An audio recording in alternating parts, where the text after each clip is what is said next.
Hey guys, welcome back to the Batar Project. I'm your host, Nick Batar.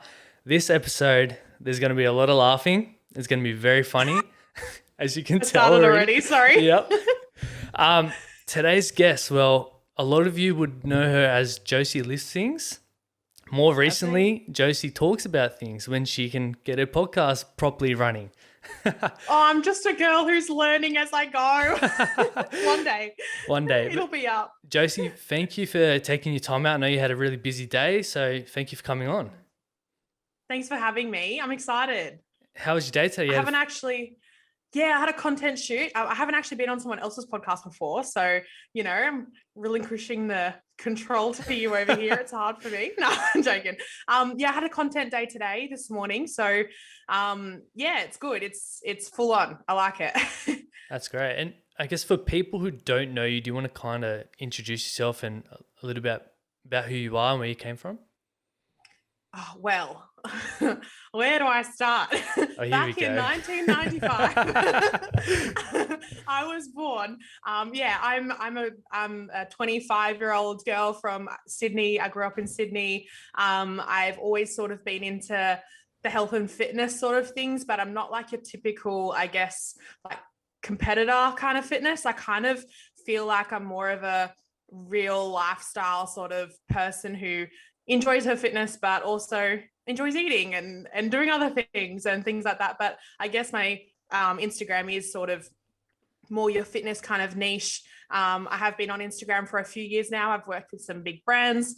But yeah, I've just sort of recently left my full-time job to pursue this online thing more. So I've decided, like you said, like my podcast, started my YouTube up again. I'm more into my Instagram. So I've literally just taken a big leap in my life. So that's probably my life as it is at the moment. But yeah, I that's me, I guess. I am a fourth Dan black belt in Taekwondo. I played rep soccer growing up. I'm pretty active, but yeah, I did break my back a few years ago, and that kind of put a halt on a lot of those things. So now I'm learning how to live with that. But yeah, I'm just me. I'm chilling. I'm good. Yes. And What else do you say? you're very out there. Like I don't even know how I came across your Instagram, but I've been following you for a few years now. And looking at your stories and your posts, I'm like, holy shit, this girl is out there. I'm out there. You know what it is? I think it's because I'm an only child. So I think I think I'm used to being the kind of center of attention.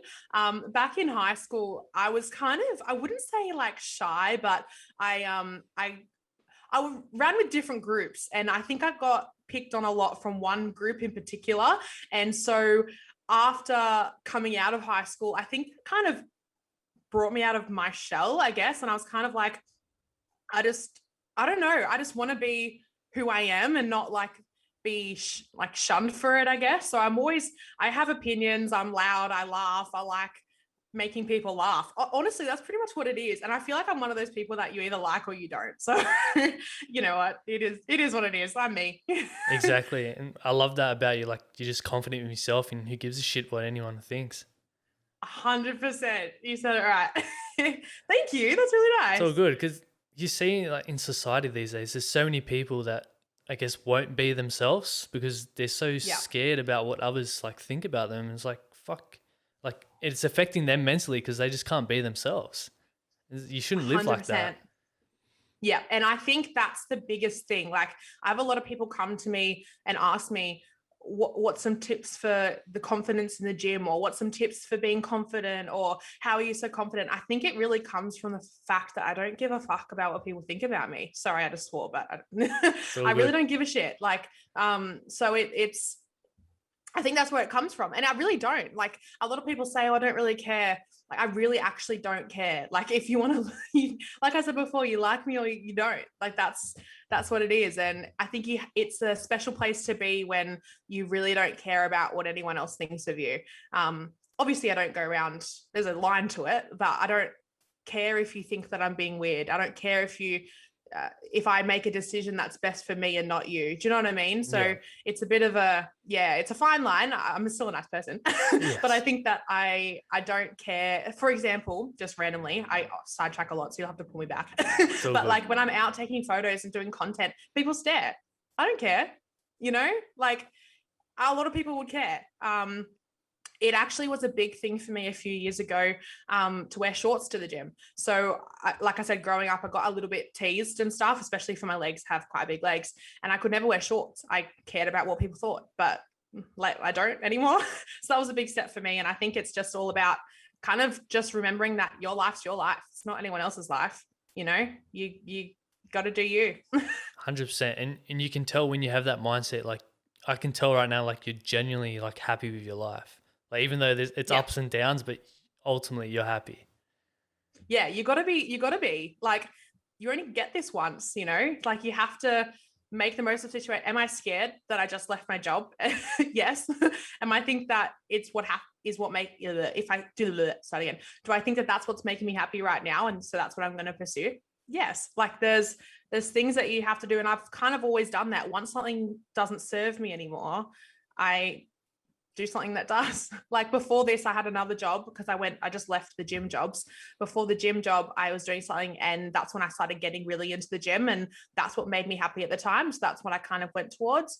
Now social media is what makes me happy and things. So I'm going towards that. Like I'm really a kind of person that like, you have to do what makes you happy. Like that's life. There's nothing else you can do. You're here and then you're gone. You may as well do things that you like when you're here, 100%. And what, you're only 25, are you? Yeah, I'm 25. I'm 26 this year. So yeah. Yeah, he's still young, plenty of life. You could stuff up 2 or 3 times and still got plenty of opportunity. I think you can stuff up whenever you want to, really. Life's Yeah, but exactly. I agree. I think it's you've just got to do what you think is best for you and what you want to do, and things that make you happy, and follow that. If you want to change your career, do it. If you want to change your relationship, do it. You want to change, anything, change it. You can. Everything's in your power, Yeah. And your 20s are really your best time. Like you don't have really much overheads, you don't have kids, you don't have any of those Yeah. big stresses. Like you have the freedom to make these changes. Touch wood. Yeah. Yeah, that's the plan. I actually have plans for ages, for a very long time. I wanted to go and live overseas. Like even when I was growing up, I wanted to go and live in England. I wouldn't now for very long, just because like the price and things like that. But back then, that's what I wanted to do. I wanted to do a couple of years over there. So that was then, and I still have that now. But what I did was I went straight into full-time work, thinking that's what you're meant to do. And then I didn't have a holiday for so long, and I was like, oh no. And then I decided to finally have a break, and last year happened. So I couldn't do that either. So yeah, it's been a bit of a weird time. Yeah. Good old COVID. I wanted to do some travel as well, but obviously wasn't able to do that, unfortunately. But Yeah, the world might same. open up soon. Who knows? I hope so, because my goal now, like I said, that kind of is what made me happy. So my goal now is to probably go and live overseas somewhere for a while. But again, that's just on hold until everything opens up again. But that's the way life is, I guess. Again, you got to adapt to what's happening and make the best of what you're doing at the time. 100%. Now, you left your job. That would have been very scary. Did you have like money saved up, or you just left? Yeah, so I just left. It wasn't the plan to leave yet. So I had just finished paying for my car. And I was supposed to stay there for another probably year. But some things started happening, and I just felt restricted with where I was, and I wasn't happy. So I decided, you know what? No, I'm gonna do something that makes me happy. So I do have some saved. But I have people around me that are making it so much easier. And that's the thing, like, you got to remember who does nice things for you. You know what I mean? Like my partner now, I live here. He helps me. He helps me a lot. He bought me my new MacBook. Like my mum stopped charging me board when I was living there too. So there's people that do help because I needed to take the leap now. I couldn't wait another year. So again, doesn't happen to plan, but you've got to do and what you can and make things work when, to be happy.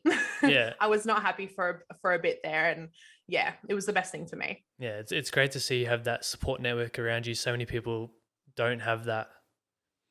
Yeah, I don't have a lot of people. Like I said, I'm an only child.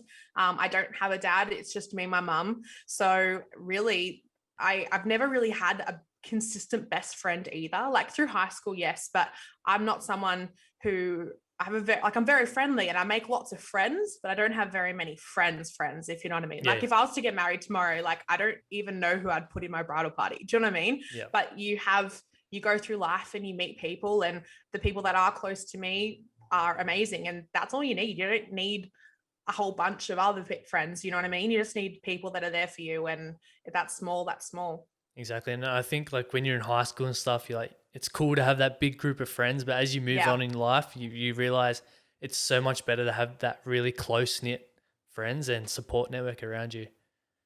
Yeah, especially when you get to adults, like you don't have time for friends. Like Yeah. that sounds really bad. Like you do, but you don't. Like I had this group chat with some of my like outer circle of friends, and everyone's like, they even messaged me yesterday, are like, oh, who wants to come brunch on Sunday? And I was like, I'm in Melbourne. Someone was just like, I'm doing this, I have the kids, I have that. So it's so hard. Like, and there's a meme somewhere and it's like organizing going out as adults, and it was just like, I've got Tuesday, Wednesday off, and someone else is like Saturday, Sunday off, and then it just doesn't work. That's so life. Like, Yeah. I'm there right now. Yeah, I can so relate with my friends group as well. Trying to organize something, holy moly, it's so annoying. You can't. Yeah. Everyone has everything going on, and some people work, full time. Some people work 7 days. Some people, it's just, some people study. I've never studied, so I don't get that, but I've always had work. I've usually always worked 6 to 7 days. So yeah, it was hard even before. Like this is the first sort of free time in quotation marks, I guess I've had for a long time. So it's good. Yeah. Now, before you mentioned your broken backstory, I know you're going to be releasing a podcast on that, but do you want to kind of dive into that a bit and tell the story? Oh, yes, I'd love to. So it's not like, I feel like it's real hyped and everyone's just like, oh my God, I've got this big story. It's not really, it's very anticlimactic, but still traumatic. That's right. Build it up, So build it up. I broke my back. No, so what it was back a few years ago. I think it happened beginning of 2018. So what's that? 19, 20, 21. I'm bad at maths, FYI. That's something about me. So I just have to count on my fingers. So that was about 3 years ago, right? So it was back in the days where I was trying to compete. So I don't have plans to compete anymore, but back then I did. And I tried 3 times to do a prep and everything in WBFF. That's if I was to compete, that's who I'd compete. Anyway, I digress. So I was in prep and I had a coach, and it's a very, very long story. But basically what happened was I don't really agree with that coach's in particular style of training and coaching.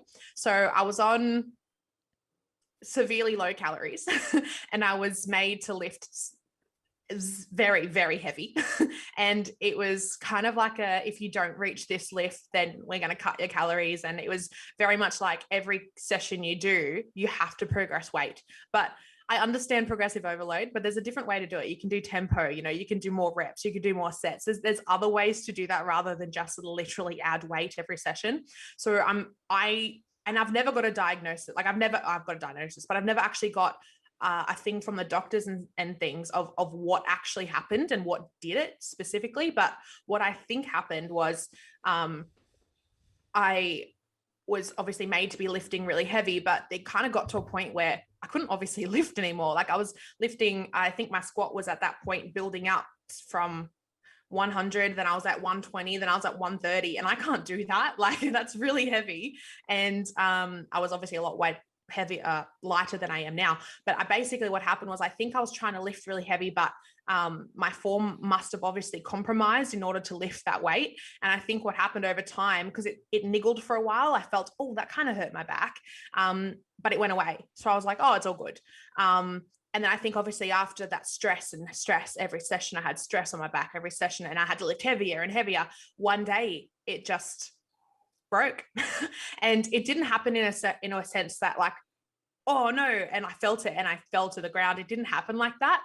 I had a leg session one day, and I remember it clearly. It was very heavy. I was doing like walking lunges for 80 kilos. I did like 140 squat. Like that's ridiculous. Like I don't even squat anymore. So me thinking that I did 140 is just ridiculous.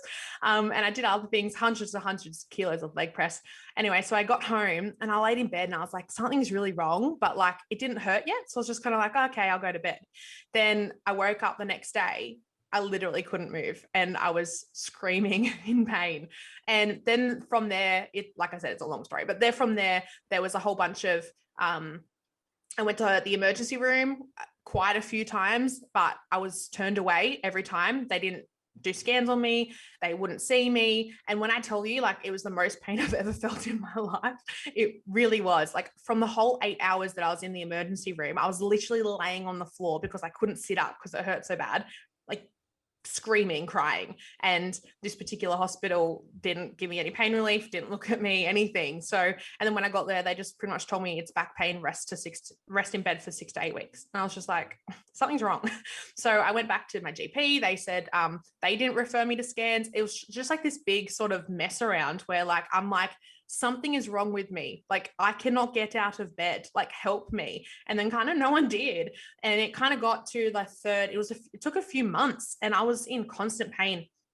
And it kind of got to the third or fourth time we went to emergency and my mum was like, nah, we're going to a different hospital. We're not going to go back to the same hospital. So she took me somewhere else. And as soon as I went in there, and I mean, like they had to get a wheelchair, pick me up from the car, wheelchair me in because I physically couldn't walk. Like it was actually so bad. And then this hospital admitted me straight away, gave me pain relief, did scans. And within 24 hours, I had the diagnosis that I had bulging and herniated discs from L1 to 5 and then S1. And then there was a fracture in my spine, a break in my spine as well, down the very bottom, sort of like just above your tailbone. And what happens to me is it comes up on my left side as well. So that's my S1. So yeah, it was hard. I was in hospital for, I think from memory, 3 or 4 months, I think. It was a long time. Shit. You did a bit of damage. Yeah. Yeah, I think, and as well, again, I'm no medical professional, but I think the fact that like they didn't take me straight away when it broke, then I was walking on it on a broken back and things for the next 3 months because they wouldn't admit me. I think that obviously made it worse. So I think, yeah, it was just a whole bunch of pain. That is crazy. Like, if you're a doctor or a nurse, seeing someone that can't walk, like, why wouldn't you admit them or give them pain relief or something? Like, that's fucking ridiculous. Yeah, got nothing. Yeah, it was bad. It was kind of, and you know what? It kind of got to the point looking back on it where I was just like, is there anything wrong with me? You know what I mean? Like, I'm like, these doctors are telling me to go home. Like, obviously it's not that bad, but then I can't walk. It was a very hard time. And obviously from there, I felt pain every day. There wasn't a second where I didn't have pain in my back for like the next at least year and a half. So, and that kind of ties into what we're going to talk about next. Sorry to like jump ahead of you, but like good. When I changed things in my life, that's when my back pain started to get a little bit better. So it was obviously stress related. Yeah. As well. God, like even someone from the outside, you telling me the training and the low calories, of course that was going to lead to something bad. Yeah. Yeah. And I didn't rookie error. Didn't put my phone. I'm so sorry. Yeah, I didn't, I knew it was bad, if you know what I mean. Like I knew that I wouldn't last with that coach, and I knew that it wasn't the way that I could train, because it was also your typical chicken and broccoli, like no desserts, or like, I know that sounds really bad, no desserts when you're dieting for a prep, but like I'm a very big advocate for flexible dieting these days because of this. So all I ate every day was like oats, chicken, and broccoli. And like, that would never work for me. So I knew from the beginning it was never going to work. Because again, like I'm very prone to binge eating. So it was just, I knew it wasn't going to happen. And then with the training, I didn't know I knew a little bit about training because I obviously trained for years before that. But now with 3 years more worth of knowledge, I'm just like, that was the silliest thing. And you're like a coach, like you're meant to trust these people. Do you know what I mean? And I just feel like I wasn't,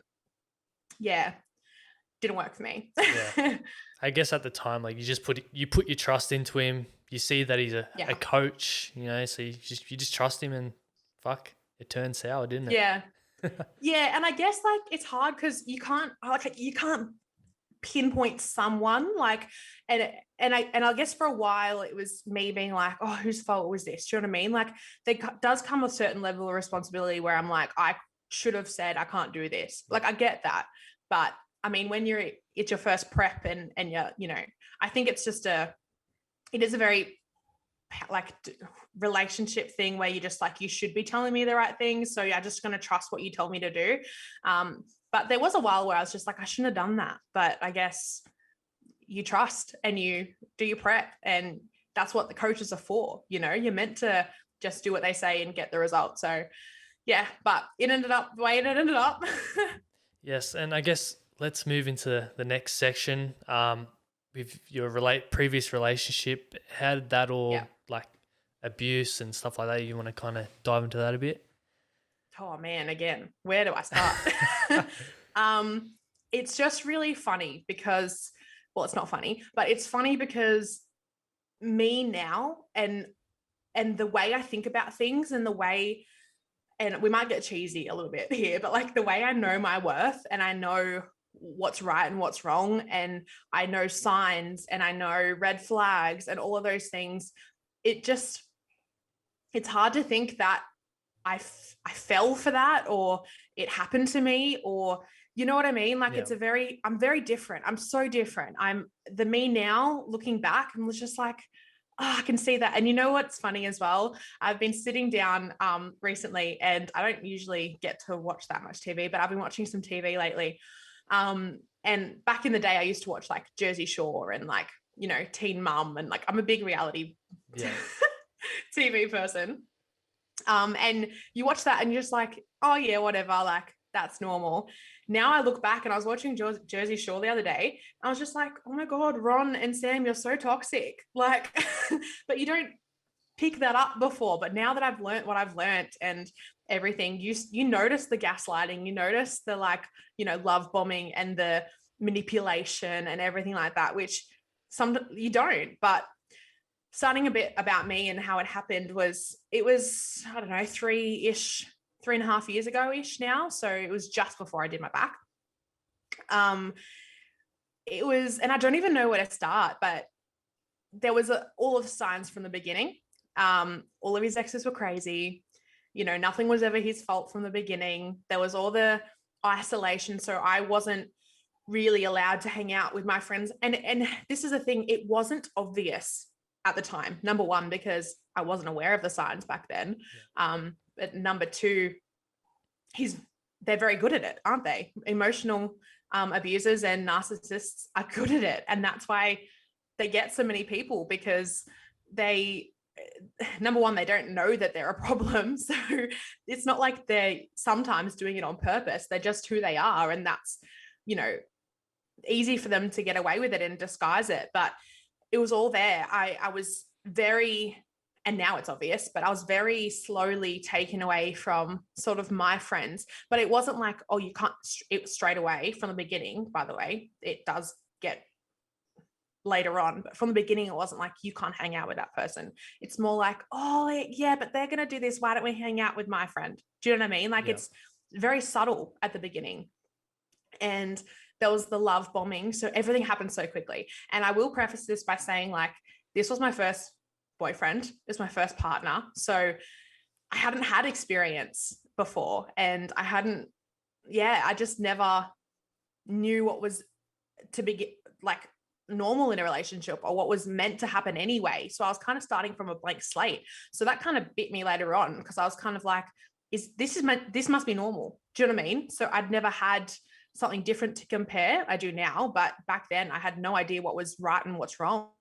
But it was a lot of gaslighting from the beginning, a lot of isolation, so much love bombing. And if you don't know, you know, Google it. I'll be here forever otherwise. But like, love bombings, where pretty much they just do so much and it's all full on straight away. And they love you, and they say that they love you really quickly, and they say all the things you kind of want to hear. And me being a girl who, number one, I don't want to say father issues, but I hadn't had a father figure to teach me how to be treated by anyone either, or a boyfriend before who was nice. Do you know what I mean? So it was good hearing all these nice things about me, and that someone loves me. And, you know, it was a lot really quickly. And then you do, you know, the moving in real fast, and they hook you in, and they do a couple of little things just to test how far, you know, you're willing to drop your boundaries and stuff. But at that time I had no boundaries set because I didn't know what to do, but it was a lot. So we moved in pretty much straight away,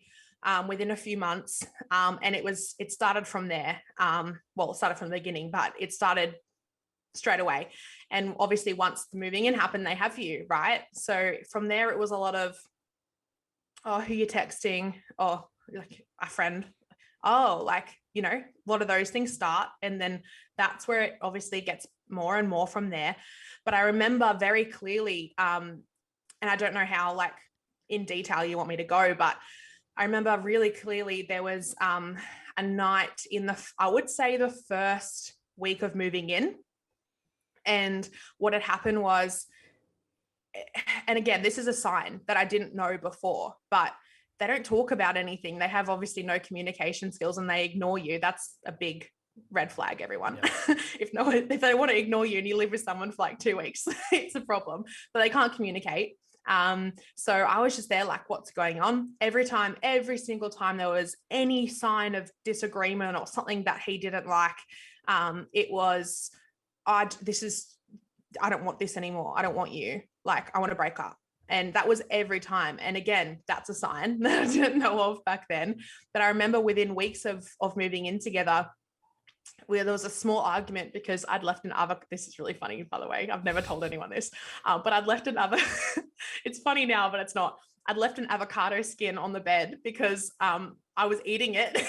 And then my mum called me, and my mum was really sick at the time. So I had to rush really quick. I think she'd had a fall, so I had to go help her. And I'd gotten home and I was ignored for like 3 days. And I was just so confused as to what I'd done wrong. And then he was just like, oh, yes, you know, you left the avocado skin and this, that, the other. I'm like, oh my God, I went to like help my mum who, you know, did that. And he was just like, I don't want this anymore. And that's gaslighting, obviously. And a whole bunch of other manipulation. But anyway, long story short, I babble. But that night, like I had left because he'd broken up with me, right? And this was within weeks after moving in. So once they have you, and then there was always girls. Like I remember, I don't know how much after, but I'd found, and this is the thing, right? I had never, ever, ever checked anyone's phone. I'd never checked anyone's messages, phone, Facebook, nothing. I'd never done that because that's your phone. That's your privacy. I have my privacy. I've never done that. And obviously progressively things happen, and there was a reason for me to check it.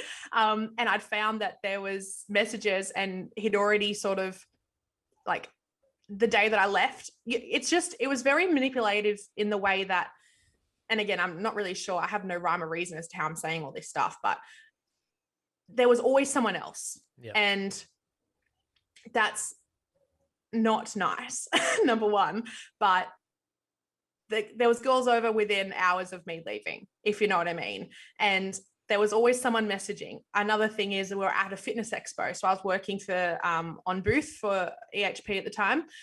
And he was there and didn't really come and see me or anything. But then after that, we'd gone back home, and I'd saw that there was messages in his thing from a girl. Actually, I'd borrowed his laptop because I had to do something, and he had his iMessages connected. So I looked because I'd found things before. Yeah. And again, not healthy on my behalf at all. But when you'd gotten into that cycle of abuse and you're like, I know I'm going to find something here, if you know what I mean.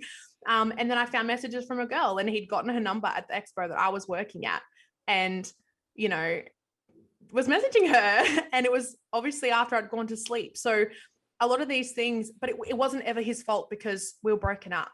But like, were we broken up? I don't remember us breaking up. You know what I mean? Yeah. And then again, isolating everything. So there was a big problem with me working with this particular male at work. And again, I'm so sorry, this is all over the place, but I'm just trying to think of like, it's all good. Like, what do you call it? Examples of things that I'd realized throughout the time. And there was obviously ultimatums. I don't want you to be friends with that person. Well, he's my friend. You know what I mean? I'd never done anything to prove that I wasn't capable or allowed to have male friends. And it was like, you have him or you have me. I'm like, okay, well, I want my friend.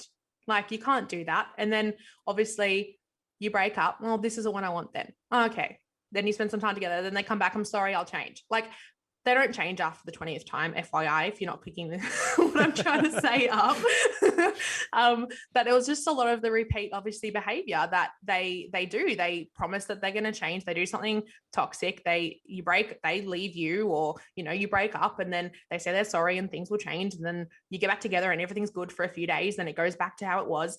It wasn't even just emotionally, it was financially. Like, money was stolen from me. Numerous times. Oh, really? And I remember, yeah. So there was a few times where, so the house that we'd lived in, we moved a couple of times together. There's a house that we lived in for a year. And with the bond on it at the beginning, he'd paid the bond, but I'd transferred him half. So when we moved out of that place, he just never gave me my half back. And I asked him, it was like, I don't know, over $1,000. And like, I asked him twice a week, and he was just like, oh, we're going to go on holiday and I'll pay for it with that. And I was just like, no, but can I have my money? I'll pay if we go. Do you know what I mean? Yeah. I was just always ignored. On the crossover, so when we left that house and we're gonna move into a bigger house because everything was going to change. So let's just get a bigger house for our dog. And we're going to have kids here. We found like a bigger 4-bedroom house, and he didn't have the money. So I had to pay the 4 weeks up front. And what had happened there is I paid, and then we were meant to sign the lease on a Saturday, which coincidentally was my birthday. So we were meant to leave that house that we were in for a year and go into the new house. And then what had happened was we'd had a fight on like the Monday or the weekend prior about, I think it was that he talked to a girl when he's out or something. I don't know. It was always about girls. Or me having friends. Anyway, and we'd had a fight, and then he ignored me. He ignored me Monday. He ignored me Tuesday. He ignored me Wednesday. I was literally crying. Can you please speak to me? You need to communicate with me. Laid there on his phone. And he just wouldn't, there's no communication. There's nothing. And Wednesday came, wouldn't speak to me. Thursday came, wouldn't speak to me. Friday came, and I was just like, we're signing this lease tomorrow. I was like, we need to talk. And next thing I know, I had a message. I think it was a message, or I'd gotten home that night, and he was just like, I think it was a message actually. I don't think I saw him, but he pretty much was just like, I signed the lease today with my friend. That's it. Don't worry about signing the lease tomorrow. And I was just like, I've paid for that house. I was like, what do you mean? I was like, what do you mean? So then I was out the 3 and a bit grand. I've just paid for this house. The next day was my birthday. So I had obviously nowhere to go, because the house that we just moved out of, we'd organized to move out of, and the house that we're moving into, he'd taken with his mate. So I had nowhere to go, and I had to move my stuff somewhere in less than 24 hours on my birthday. It was just, and then obviously we'd gotten back together because they do that. But it was always my fault. It was my fault for not forgiving him or talk. It's just those manipulation tactics where you're just like, something isn't right. But the other thing as well is we had mutual friends. And again, I'm rambling. I'm so sorry. You lead me in whatever direction you want me to go in. But with the mutual friends, they were friends with him as well. And they were his friends that he wanted me to be friends with. And they were always just like, oh, it's okay. Things are meant to be hard. Just talk to like each other. And I think for me, wanting that guidance, and that person at the time had been with her now husband, but her boyfriend for 7-8 years, 6 years, I think then. And I was just kind of like, oh, if she's been in a relationship for 6 years, it must be something I can work through. Do you know what I mean? But I knew it was wrong. I knew that things were bad. And there was I don't know if you know, but there was a proposal. Oh, was it? There was.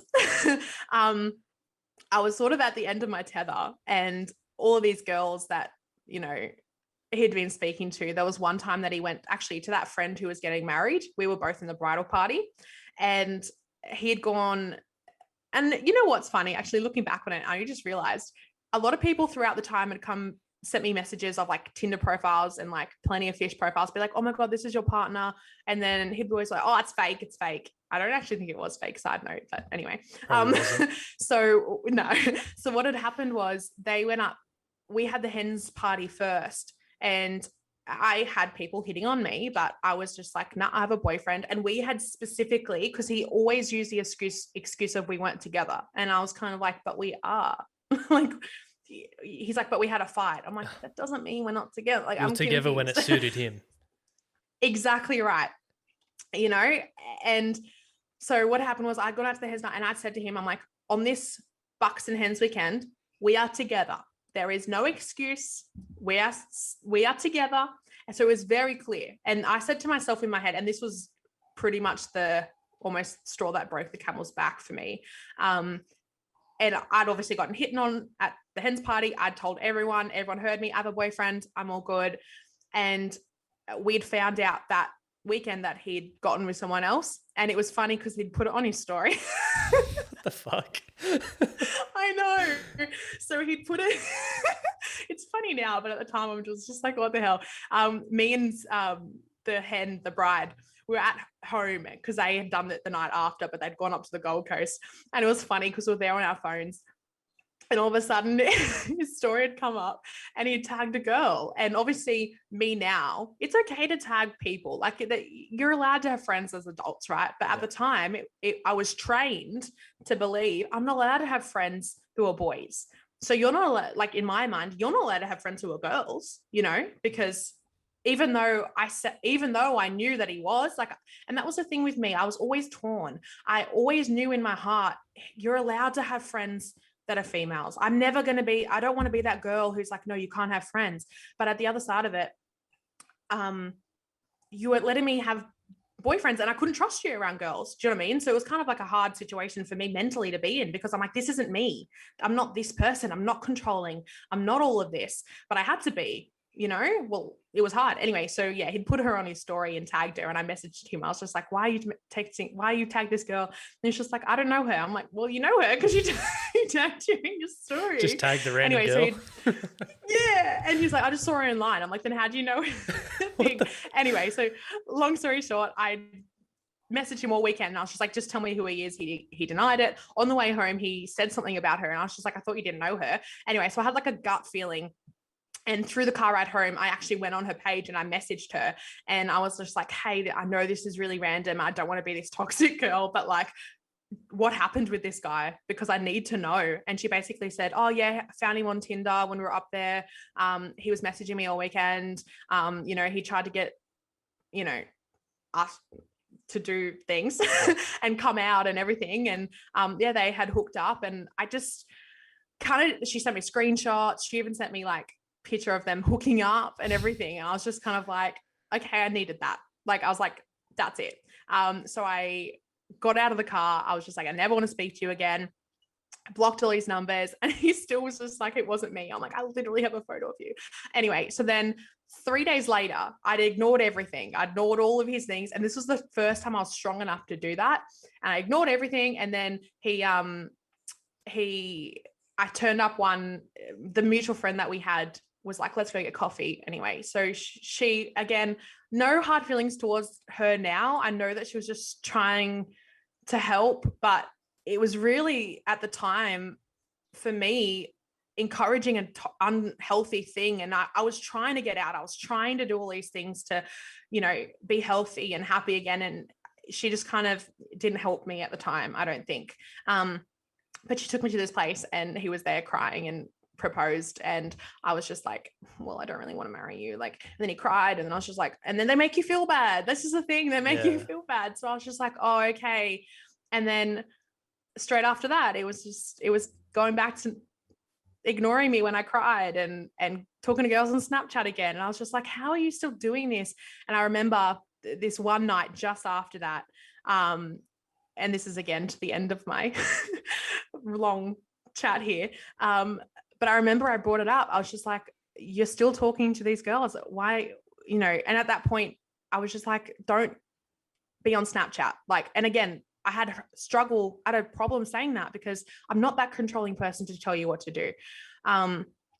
And I think a lot of girls can relate to that. Maybe like you don't want to be told or for anyone to tell you what to do, but like you can't trust them, but you can't be with someone you can't trust. But anyway, that's another side note. I digress. And I was there and he just was just like, so whatever. Anyway, so I went to cry and I went in the bathroom or wherever I was, and he came in, and after like, I don't know, 30 minutes, I've never laid on the bathroom floor and cried like that in my life. And he came in and was like, had his like, you know, work clothes, and basically was like, oh, you're crying too loud, I need to go sleep with my mates, and just like left me. And I was just like, this is so not right. Like, no. And I think people can relate, because if you're in a relationship or you're with someone, and I had that feeling that it wasn't right, I just needed a sign. And it took me so long. It took me breaking up and getting back together like every second week. And I kept going back, but there has to be that point where you just say no. Like, and it's funny because I said earlier, I'm watching all these reality TV shows now, and I think I'm watching Teen Mum at the moment. And there's this girl called Chelsea, and it's back in like the first or second season when she was with Adam, and he's so toxic. And I'm watching this now and just like, oh my God, this is bringing me back. I'm like, this is horrible. And she was just like, oh, I just can't imagine a life without him. Like, I know he's not treating me well, but I just can't leave him. It's just hard imagining things without him. And I love him, but I know he doesn't treat me. I'm just like, I get that. Like, I get it. But and I remember one day it was just enough. You just get to the point where like, this is too much. And I think what didn't help is the whole time I didn't know what emotional abuse was. And I had no idea. Yeah. So when I'd left and things were sort of over was kind of when I looked into like, you know, I started Googling, like, why do I feel like, why is my boyfriend controlling me? Like, and that's sort of how I got onto the rabbit hole of Google. And it told me that, you know, it brought up the traits of a narcissist and the traits of gaslighting and emotional abuse. And I was just like, holy moly, that's me. I was like, that's exactly what it was. But if I had known that it was abuse, a form of abuse, then maybe I would have gotten out sooner, because I didn't know it was wrong. And I think the thing is as well, is he never hit me. He was never physical. So for me, it was like, is it abuse if I'm not getting hit? Do you know? Yeah. But it is. But I didn't know that. So it was so hard to do that. Anyway, that was my really long rant. It's all good. Like, by the looks of it, he sweet talked his way to your heart, and that was a very toxic relationship. And you mentioned that he never believed it was his fault. He always said it was your fault. Never. And always. After a while, did you start to believe that it was your fault? You know what? No, but I think a lot of girls do.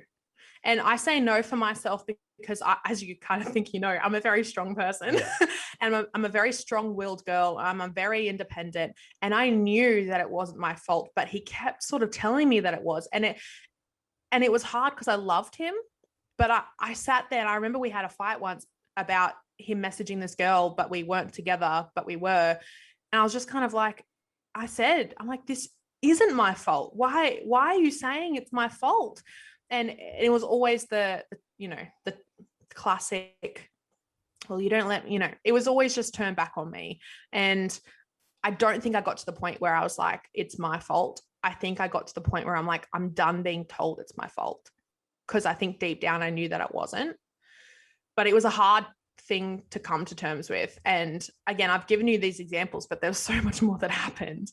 And it's hard for me because I didn't know what it was. And if I knew, like maybe me by saying this, people are like, oh, not that he maybe took my money, but like, maybe this has happened to me where he's told me I can't have girlfriends. And just because obviously one single thing doesn't mean a thing, but like all the signs were there, all of the signs. And actually since then, and it's funny because literally the day after I left, it was always like, please don't go, when I finally moved out. And I did so much. He tried to sell my cup. Anyway, the point is that I did so much for this person. And then obviously once I'd gone, it was like, please don't go, I can fix this. The next day there was a girl in his story. Do you know, these people can't be alone and they can't work on themselves. So they're never going to get better. And then, a month later, there was another girl. And then, so he'd gone through these relationships. And then I saw that I didn't see, because I've had been blocked, and everyone who knows him blocked on everything, because I think for me, it was out of sight, out of mind. Yeah. And I had this friend who kept kind of telling me what he was doing. I was kind of like, I really don't need to know about it.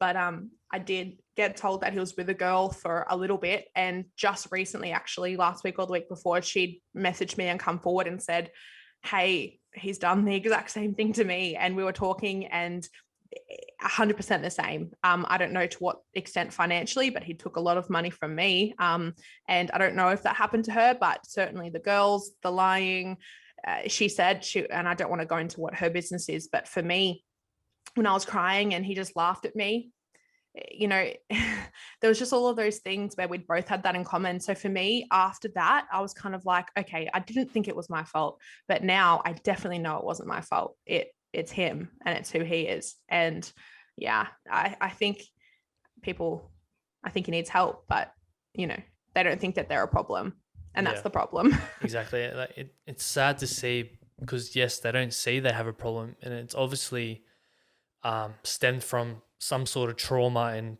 you know, younger childhood or something like that, that's led him to act this way. And it's affected you, affected all the people that he's getting with, and it's fucking. And I don't know how we make these people realize that they're doing something wrong. They're affecting people's lives both mentally and physically. Like it's, I don't know how we make them realize, and it's hard. You can't. I don't think. Like, obviously, people can change. I understand that, but to have what I presume his exes before me tell him, like, to me, it's obvious he's the common denominator. But even I think, which probably doesn't help, is when I left and when I'd spoken up about things. And I remember I'd put a lot of signs of emotional abuse on my story and things like that afterwards.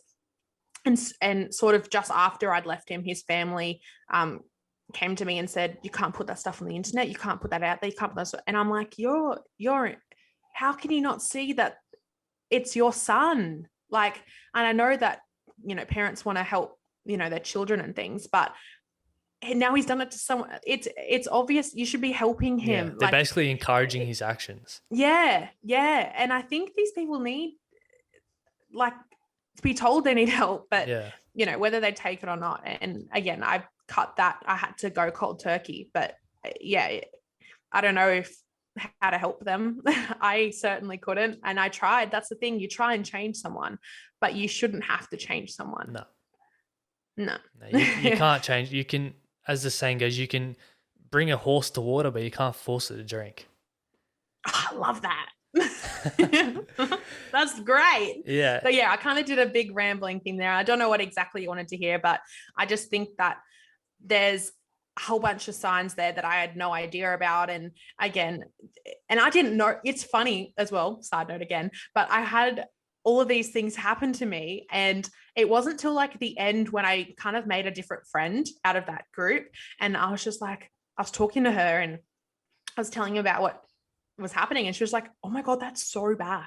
And I was just like, what do you mean? And she's like, that's so bad. And at the time, like, obviously I didn't realize how bad it was, but sometimes telling someone else is, and then being like, hold on, that's not right. Yeah. You know, you don't really realize it sometimes when you're in it, just how bad it is. But yeah, because again, you're manipulated into thinking, you know, and it's all meant to be in closed doors. Whenever I did speak out about it, he was like, take that down, because they don't want people to see what they really like. Yeah. It's this, and it's funny because everyone thinks he's this nice person. And again, I'm not saying he's a bad person, but I'm just saying, like, whenever we went out and something happened in a friend group or in front of people, and I would stick up for myself, they'd be like, oh, Josie, calm down. Don't, you know, and I'm just like, but you don't know what he does. But to everyone else, he's this happy, friendly, oh, he wouldn't do that, you know? So I think there's something to say for people. It makes it very hard when everyone else thinks that they're this good person. And that's part of a narcissist. They put on a show, I think. Yeah, and they're really good at it. Yeah, it's hard when you're in it. And like I said to you, I'm a strong person. And it only, not to say other women aren't strong at all. I think women are powerful and amazing, but I think that would be really hard for someone who's not as outspoken as me to stay, just because it's easy, maybe. And I just want those women to know life's so much better when you're not sad all the time and when you're not crying all the time. And I'm such a big advocate for that now. And who asked me? No one. But like, I just think that from the minute I left, I was so much happier, and I've done so much in my life since then. And I at the time thought, I'm not going to be happy if I leave. I like, you know, and it's hard because it's not, it's so much better. And you just have to make that leap, and you have to be brave, and you have to have that day where you're like, nah. And thank goodness there was no kids or anything or shared incomes, which he kept trying to do, but he kept taking my money. So I was just like, why would I do that? Yeah. But girls would do it. Boys would do it. It's not just a boy thing. Women are narcissists. It's not gender specific. Guys can listen to this and be like, my girlfriend's, you know, gaslighting me. It goes both ways, but it's just knowing the signs and knowing when enough's enough and knowing your worth. And like I said at the beginning, I'm so different now, and I know what the signs are, and I know that I'm worth not to be treated like that. And yeah, I just think that everyone should feel like I do now. But it sucks because there's things that have carried on. I have a beautiful, loving partner now, and it's night and day. It's night and day. And I think that some of the, I wouldn't say bad behaviors, but the way that I was taught to act and taught that I was treated have sort of followed me, even though I thought that they didn't. But it's just a thing because it affected me so badly and for so long. And it's just the repercussions of that and everything that I'm experiencing now, that you just have to continue to work on your healing and again, that sounds like really cheesy, but it is. It's all about healing and being like, hold on, that isn't this person's fault. And I'm not perfect. I'm still getting there. This is my first relationship after that, but it does have a massive effect on you. So yeah. And now obviously you're in a happy relationship now. How long did it take you to kind of heal and move on? Like, because that obviously took a massive mental toll on you. Yeah. It's a hard question to answer because, and I don't know, this might be a stereotypical thing for me to say, but I think women get over it before they leave, and men sort of don't really get over it till it's done, if that makes sense. So yeah. So I think for me, every time we broke up, every time we fought, it just knocked me down and down and down and down. And it got to a point where I knew I wasn't happy, and I knew I didn't love him, and I knew I didn't want to stay there, but I was still there, but I was kind of done before it was done, if that made sense. Yeah. So the day that I left wasn't the day that it ended for me, really, even though obviously I was never unfaithful during that time, but I was sort of over it, over feeling like that before I left. And then when I did leave, it was like this freedom that it did take me a while to get back into it and dating. But then obviously I think the COVID happened almost not long after that, and you couldn't go on dates anyway. But I did go on a couple, and I just realized, and not that long after, a couple of months, and I just saw those signs straight away in these people that I went on a date with. And I was just like, whoa, I'm not ready. I was just like, I can't go through this again. Yeah. So I just waited and I just did my own thing. I had a falling out with a roommate at the time, and that was really bad. And then I just I was in lockdown, so I was on my own anyway. But I just decided to focus on myself. And that's when my partner and I started talking. But we had known each other for like 5 years, but we didn't talk for the last 3.5, 4. So we'd known of each other, but that's when we started talking. And it wasn't like relationshipy straight away. It was friendshipy, but I'd been on my own for like 6 months or something. And I didn't talk to him with the intention of getting into another relationship. It was just when I was focusing on myself and doing my own thing. I went back to the gym. Oh, that was what I was going to say about my back. The day that I left, pretty much within 3 days, my back pain had gone from a daily 7, 8 out of 10 to like a 2 or 3. So if you have constant back pain, check your stresses, because stress is a big thing for back pain. It's amazing how stress can relieve a lot of pain and like trauma in your body. Yes, I found that once I left that traumatic situation, my back pain went down, and it was just crazy for me. It's flared back up again these days, but I think that's because I was dumb and lifted too heavy straight away. But from that day, it has never been that sore, which is crazy. Yeah. But yeah. I think it didn't take me too long, but it took me long if that makes sense. Yeah. It's hard, I guess, you telling me what happened and me talking to you and seeing you on Instagram. You're so out there and bubbly, yet you're in a relationship where your partner wouldn't have spoken to you for days. Like, I don't know how you put up with that. It's crazy. Yeah. And that's the thing. It's so funny because now I look at other people, I'm like, how do you put up with that leave-in? And then I'm just like, oh, I know how hard it is. Yeah. But it's funny because back at the time things were happening, I would take months off posting. Like, and it was hard because I couldn't be happy. And I had a lot of people at the time be like, where are you? Like, and I'm just like, being emotionally abused. What about you? Like, it was just like it was hard. But now since then, obviously I'm happy and life's good regardless, but it was pretty sucky. Now, you mentioned self-worth. How did you find your self-worth? Like, what is your self-worth now? Oh, that's such a hard question because I think, and like I said, I've had girls ask me, how did you, like I said, like be confident or come into yourself or heal after that kind of thing? And how are you happy again? And it's just kind of like, I can't give you an answer to that. Like, I honestly don't know how I did it. Yeah. I just decided, if that makes sense. It's really weird. I just decided, I was just like, I've been sad for so long. I'm like, and from someone else, I'm going to make myself happy. And from there, I just did the things that made me happy. I did move in with a girl straight after because I had nowhere else to live at the time.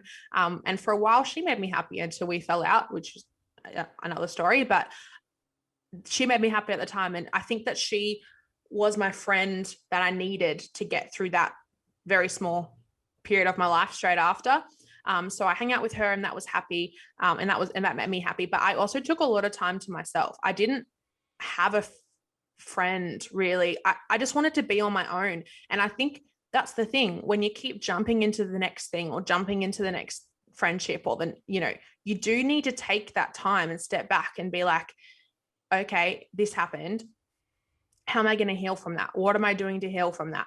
It's made me feel like this. Realize your triggers and work on them.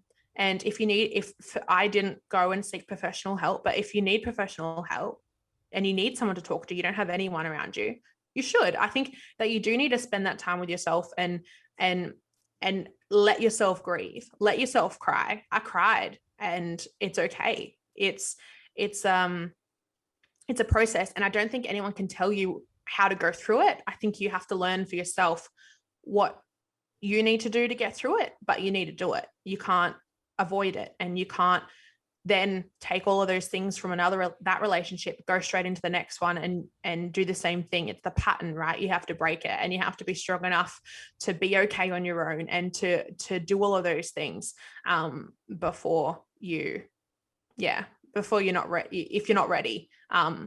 So I'm not sure how I did it, but I just decided, I was just like, I'm going to be happy and I'm going to do what I want to do. And after that was obviously when I made a lot of progress in the gym as well. So I did focus on that and training and eating, and I was focusing on me again. For 2 years, I focused on making someone else happy that I could never make happy.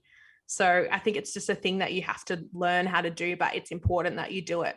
Yeah, because I think it could have been very easy for me to just go back into another relationship that was the same with someone else. But I learned about what happened, and I learned about what the triggers are and the red flags and everything. And that's where you can then distinguish someone who's not like that.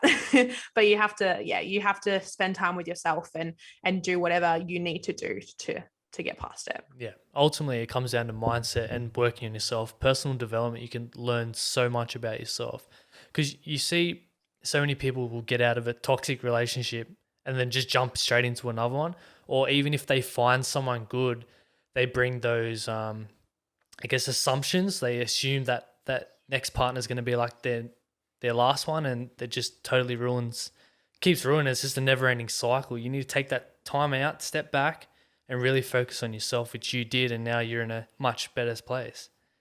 Yeah, and it's funny because I do have question box when I do stuff on my Instagram, and I have a lot of girls that are like, how do you? I don't remember, but pretty much like, how are you? like moving like with your new partner or whatever, like how long did it take you to trust people, or how long did it take you to talk, like, you know, trust what people aren't going to cheat on you, something along those lines. And I'm just like, because that person hasn't cheated on me yet. Yeah. Do you know what I mean? Like, you can't go into something being like, oh, last person cheated on me, so you are like, you can't blame a new person for something someone else did. You have to, like I said, do that work on yourself so you can know the red flags, and you can know whether this person is a good choice or not. But until they do something, obviously don't be blindsided and be like, oh, do whatever you want until you cheat on me. But like, you learn and know that this isn't this person's fault. This person hasn't done anything to me. So you have to give people that it wasn't them, you know. You have to give people that, I guess, benefit of the doubt. And if you see red flags, obviously that's a different story. You shouldn't do that. But I just think that, like, you can't blame someone else for the wound that someone else did to you. Yeah. Do you know what I'm trying to say? Does that make sense? Yeah, it makes sense. Yeah. Basically, like, don't bring negative energy into a new relationship. Like, in those, as I said before, those negative assumptions that they're going to be like your last partner, because it's just going to ruin it. And stuff you up mentally as well, like continuing. Yeah, exactly. Exactly. So exactly right. You can't, you know, go straight into someone else. Feel like you can't be friends with that girl. Then you're the toxic one. Yeah. You know, so you need to break that cycle, and you need to work on yourself and know what's fair as well. I think a lot of people these days, a lot of relationships, I think controlling is almost the normal, and those signs are common. And I don't think we should let them be. I think that we should focus more on communication and, you know, loyalty and all of those things, because this day and age, it's getting a bit worrying, but there's good ones out there. Yes, there is. Now, why do you think people, like, they leave a toxic relationship and then they jump straight into it? Do you think that comes down to maybe insecurities, that they need someone in their life?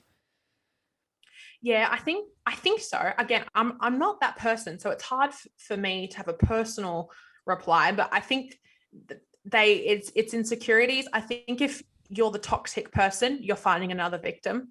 And then obviously you're going to make your ex look like the person that's sort of in the wrong. Yeah. So you're finding someone else. Those people can't be alone. They need someone else to manipulate. But I think if you are the victim, I think you may be susceptible to, did I say that right? Susceptible. Yeah. You may be susceptible. It's a hard word. Why I say it again? You may, you know, you might be wounded, and you might be sad, and you might be, obviously that was the lowest point of my life at the end, when I was made to feel like crap all day. And I think if you're already in that down place, if someone else comes along and gives you a little bit of attention, you're like, oh my God, this person can love me. And then the cycle starts again, you know, like there's a love bombing from the beginning. Yep. So you have to be strong enough just to be like, look, I need to just be smart now. But I think if you were in that very low place, I think it's easy for people to take advantage of you. Those other narcissists and those other manipulators out there, they prey on that. So you can't be that. But it is hard. It's hard when you're in it. I think you're easily taken advantage of if you let yourself be. Yeah, exactly. Now, what would you say was the biggest lessons you've taken out of that whole scenario and relationship? Oh, that's hard, because I learned so much that I'm a different person. Like, it's hard to pick one thing, but I think what I'm worth is obviously up there, but how not to put up with shit. Like, I think people put up with it. Oh, he just loves me. It's okay. Oh, he doesn't want me to go out. Oh, it's so cute. Like, no, that's wrong. Yeah. Like, I think I just learned what's right and what's wrong and how to stick up for that. And I learned so much. Oh, pardon me. I learned so much about implementing boundaries and not tolerating it when people cross them. Like, it's one thing to set a boundary to your partner and be like, oh, I don't like it. I don't like it when you, for example, cheat on me. And they're like, okay, I won't do that. Then they go and cheat on you. And they're like, I'm so sorry. And you're like, oh, okay, well, I wouldn't like it if you do it again.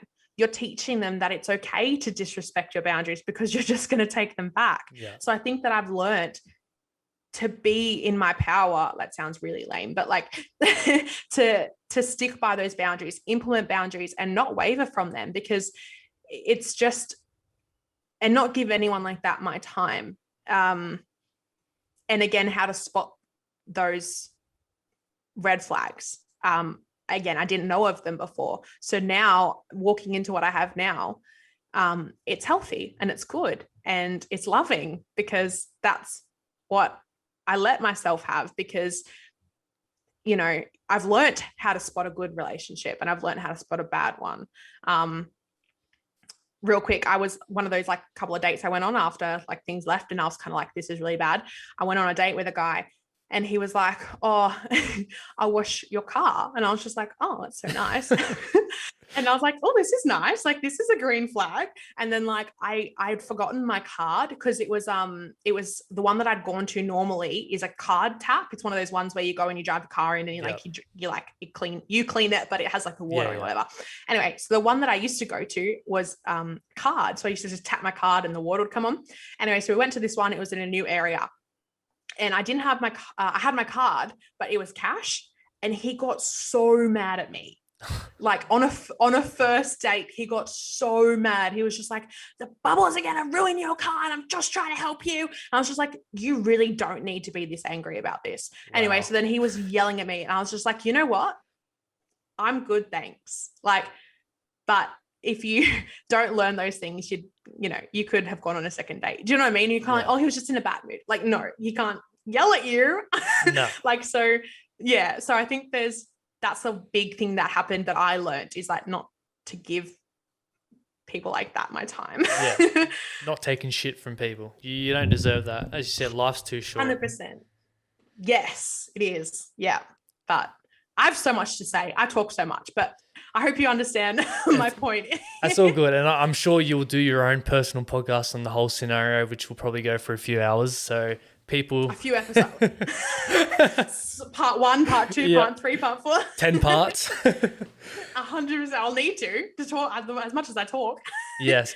But yeah, thank you so much for sharing that little story for us. And I'm sure it's going to impact a lot of people, because I know it does happen to a lot of people, especially females too. And yes, it can go both ways, but especially females. So thank you for sharing that.